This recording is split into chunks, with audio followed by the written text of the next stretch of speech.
धनीराम की खिचड़ी।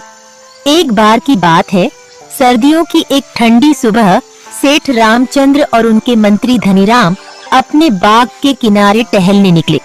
हवा में कड़ाके की ठंड थी और सेठ रामचंद्र ठंड से कांपने लगे। बाग के किनारे एक तालाब था जिसका पानी भी जमने की कगार पर था।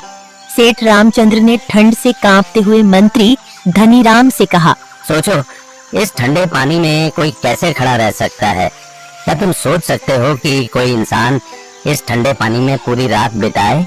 धनीराम, जो अपनी समझदारी और हाजिर जवाबी के लिए मशहूर थे, मुस्कुराते हुए बोले, जहाँ चाह वहाँ राह। अगर इंसान ठान ले तो वह कुछ भी कर सकता है सेठ जी। सेठ रामचंद्र को धनीराम की बात पर यकीन नहीं हुआ।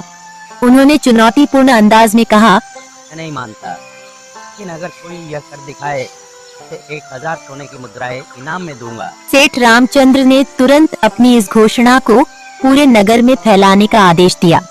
इस खबर को सुनते ही एक गरीब आदमी जो पैसों की कमी से जूझ रहा था सामने आया। उसने सोचा कि यह मौका उसके जीवन को बदल सकता है और उसने यह चुनौती स्वीकार कर ली। वह ठंड में कांपते हुए तालाब में घुसा और ठंडे पानी में खड़ा हो गया।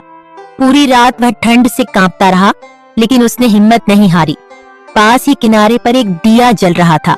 उसने अपना ध्यान उस दिए पर केंद्रित रखा और अपने मन को ठंड से भटकाने की कोशिश करता रहा। अंततः सुबह हो गई और वह जीत की खुशी के साथ तालाब से बाहर निकला। वह सीधा सेठ रामचंद्र के घर इनाम लेने पहुंचा। सेठ रामचंद्र ने उसे देखा और पूछा, तुमने इतनी कड़ाके की ठंड में कैसे पूरी रात बिताई? गरीब आदमी ने विनम्रता से कहा, सेठ जी, दूर किनारे पर एक छोटा सा दिया जल रहा था। मैं बस उसी दिए को देखता रहा और मन को भटकाकर ठंड से बचने की कोशिश करता रहा। यह सुनते ही सेठ रामचंद्र का चेहरा बदल गया। उन्होंने कहा, ओ, अगर तुमने दिए की रोशनी से खुद को गर्म रखा तो यह चुनौती पूरी तरह से सफल नहीं मानी जाएगी। इसका मतलब है कि तुमने धोखा किया है। सेठ रामचंद्र ने उसे इनाम देने से मना कर दिया।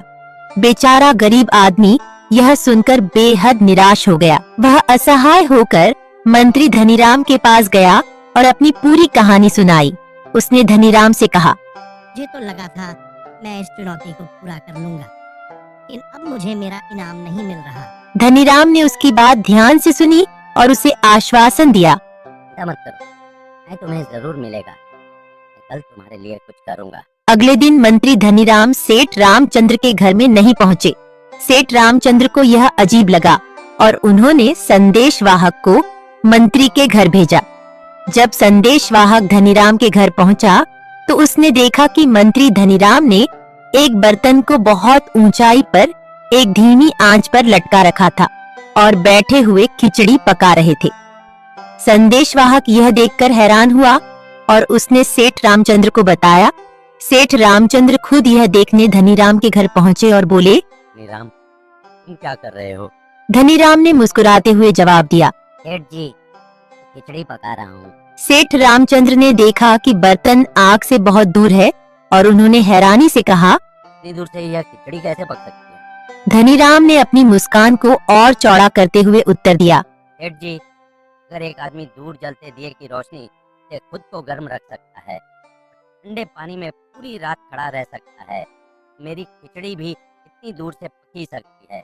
सेठ रामचंद्र को अपनी गलती का एहसास हो गया।